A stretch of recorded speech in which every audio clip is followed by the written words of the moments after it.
Yeah, welcome everyone to last talk. I think it's going to be the best, so thanks for waiting.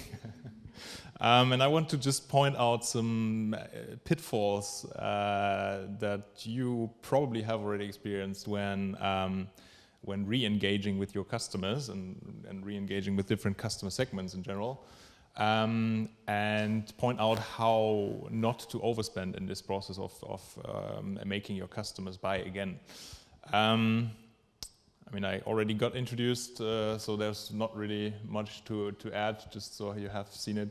You already explained, RapidApe was my former company, completely different business, TV analytics toolbox, which is now part of the ProSieben group, and it just became a more or less an internal platform for ProSieben.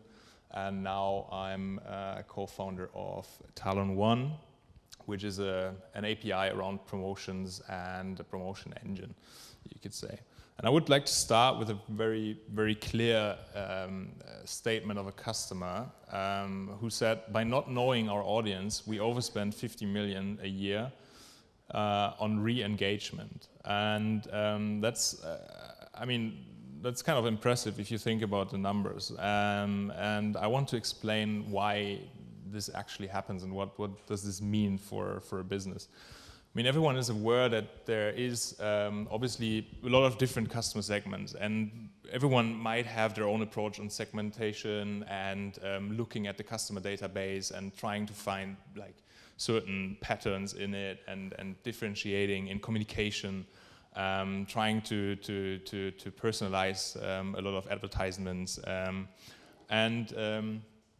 mean, it might also be clear that roughly estimated around 80% of your customers, they actually might need to be re-engaged before just buying again. So most of them, they don't just come back to buy again from you, but you need to invest something. You need to re-engage through advertising, through different marketing channels, and make them come back.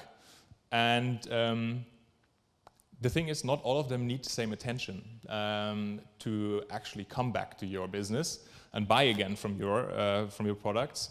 But it's really hard to differentiate and to tell who can be re-engaged for which with which trigger and for which discount, for example.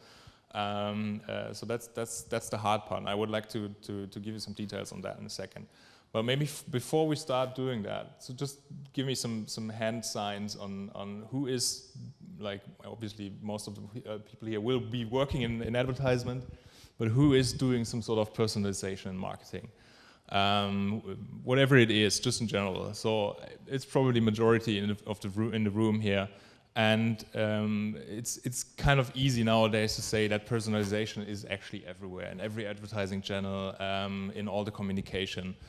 But one thing that most of the businesses forget is to be also like very, very individual, very customized in the promotions that you communicate to your customers. And obviously promotions can be a huge part in re-engaging with a customer because you offer them some sort of discount, you work with loyalty programs and a lot of other initiatives to make them come back. And I just give you a very simple example of how this leads to overspending or actually not reaching the right segment of customers. And this very simple example, we basically just picked one of the segments that I was showing earlier, and this is the segment of a one-time customer. So very, very simple segmentation here. What do you usually do when you want to re-engage with a one-time customer that has bought once in your shop? You could just say, okay, I pick a discount from my standard set of discounts that I usually work with in marketing and offer this discount to the customer. So it would look like this. You say, okay, I give a 15% discount for this customer for the next order. So this is your segment that you want to address with a specific discount. But if you take a closer look, the customers that you just put in this one very broad segment, they are very different in the details. So they might have different order value in the first order, for example. They ordered on different days of the week as one other example. They have different items in the basket. they have also different KPIs in the returns of the products that they maybe ship back to you.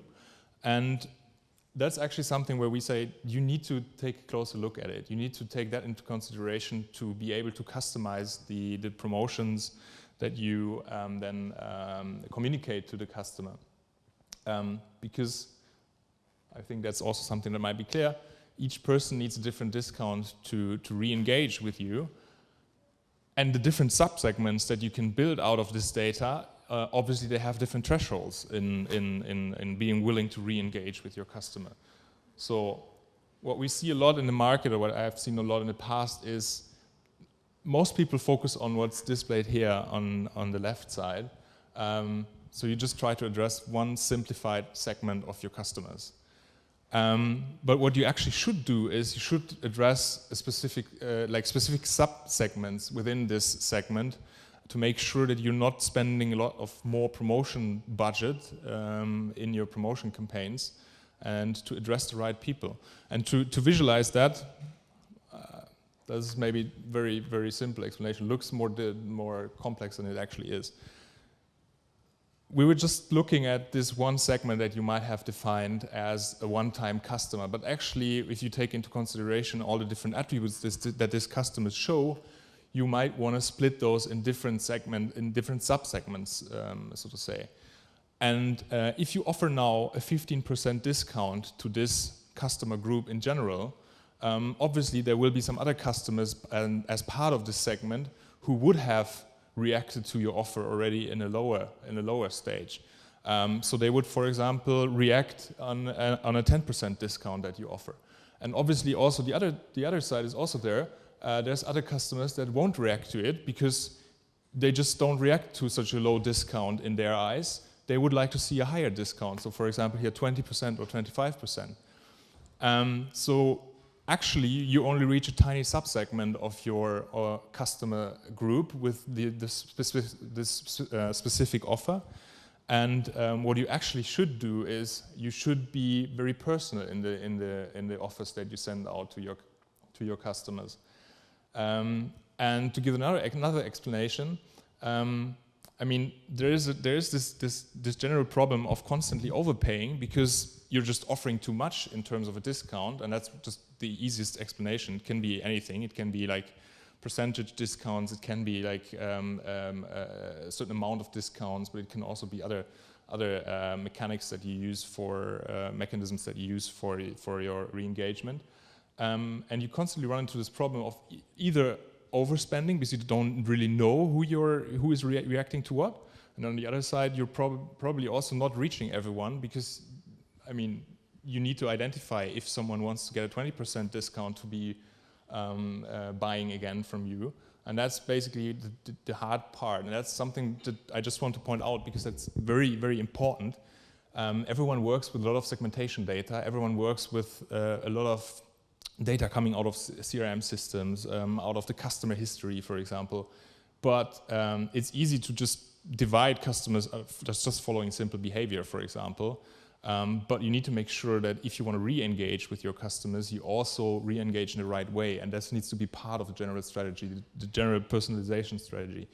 And just one use case that we as a technology platform for promotions have seen on the customer side is that by personalizing the offers that you send out to your customers for re-engagement, our customers were able to reduce the promo budget, so the budget that they have to spend in promotions, by 64% over a period of 12 months. And on the other side, it is also something that helps you to increase the customer lifetime value. And here, one good example is by over 8% over 12 months. So that is kind of something that really helps you to engage with your customers. And that's just something that, like, marketing keeps on forgetting this as like making this part of their general communication strategy. And that's just something where we see it has a lot of impact, and it's a very easy thing that you can achieve, but you just need to think of it, and you just need to be aware of it, that also the promotions that you work with need to be customized. And that's basically what I wanted to point out here together with you. So that was a quick overview of the problem of overspending with promotions. when re-engaging with customers.